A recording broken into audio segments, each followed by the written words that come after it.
Welcome back to Untitled Football. I have a new video for you guys today. This video is actually going to be a little bit different.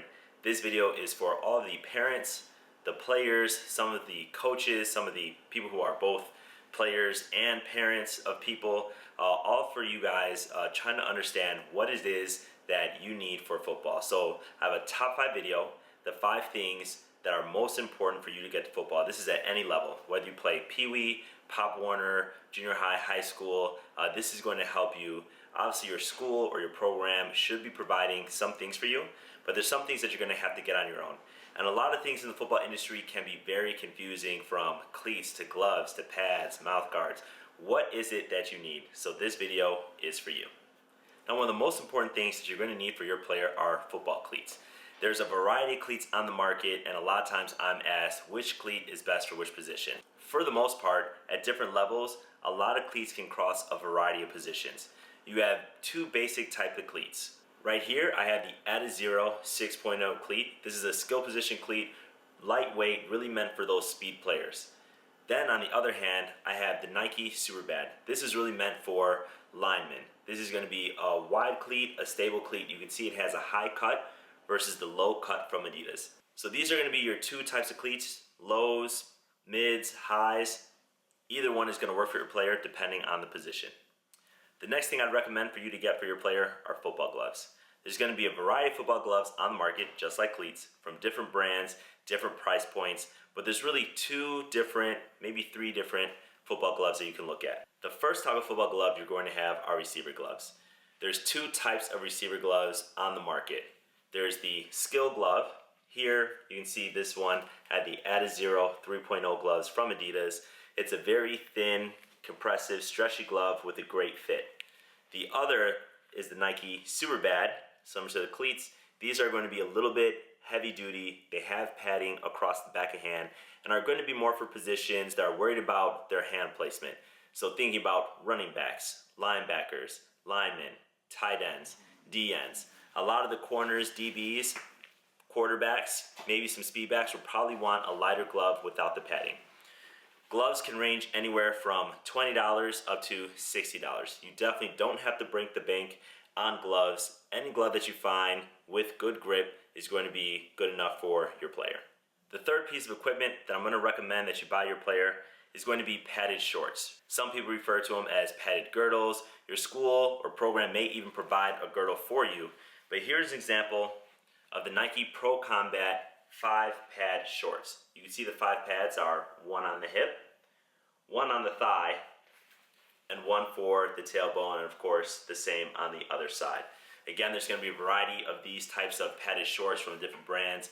Under Armour makes some, McDavid makes some, Adidas, Nike, they all make them. You can even find some that offer more padding that go all the way down to the knee.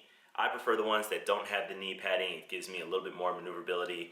If you don't have a padded girdle that comes with knee pads, you're going to want to purchase separate knee pads. Here I have some of my favorites. These are the McDavid hex pads for knee pads. They can be hard to find, but they mold, they're thin, and they go in the shape of your knee. Another type of girdle that some people like to wear, some receivers like to wear, are 3 pad girdles. So this one has 1 on the hip, 1 on the tailbone, and 1 on the other hip. What it doesn't have are thigh pads. It does have, however, pockets for your thigh pads to go into, so you can adjust the thickness of the pad that you put inside. Something that you're going to want to look out for is, does your 5 pad short or 7 pad short or girdle have a cup pocket?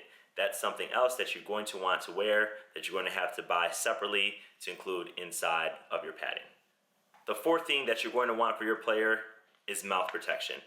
Mouth guards work in tandem with your helmet to not only prevent dental damage, but also to prevent concussions. My favorite are Sisu mouth guards, which I have here. They're very flat, as you can see, but when molded, they provide a custom fit for a relatively cheap price. They come in 2 different sizes, a 1.6 and a 2.4. They both work for football. I prefer the 1.6 just because I can talk easier. I can breathe a little bit easier without having to take my mouth guard out. Now, there are different types of mouth guard on the market. Depending on the age of your child or the age of you, if you're a player, you may want one that actually has straps that attach to your helmet. This is definitely something that you don't want to lose, and they also come in different types of fittings. These are what you would call a boil and bite, meaning you boil some water, you put the mouthguard in the water, and then you form it to the shape of your bite. There's also some mouthguards that you can just put in that you don't have to form.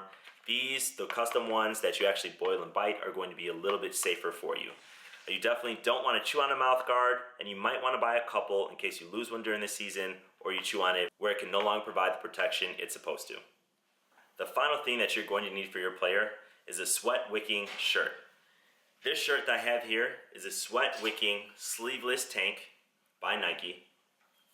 Has cooling zones on it to help in the heat, and it's going to pull all of the moisture and sweat off your body.